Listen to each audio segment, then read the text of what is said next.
आपल्या पश्चिम महाराष्ट्रात असे जागृत देवस्थान आहे की ज्या देवस्थानाचे अंश आजही जिवंत स्वरूपात आहेत। हे जिवंत स्वरूपातील अंश तुम्हालाही बघायचे असतील तर व्हिडिओ शेवटपर्यंत नक्की बघा। हे देवस्थान आहे बत्तीसशिराळ येथील श्री गुरु गोरक्षनाथ।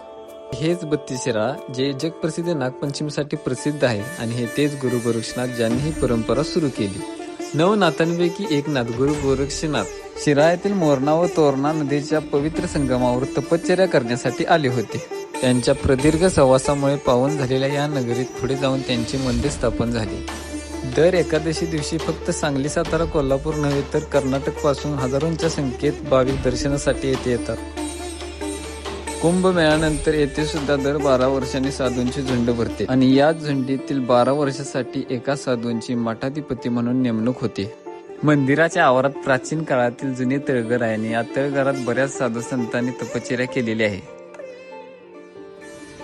हेच ते जिवंत अंश सिद्ध गोरखचिंच। याच पवित्र वृक्षाखाली गुरु गोरक्षनाथांनी त्यांच्या शिष्यांना दीक्षा दिली होती।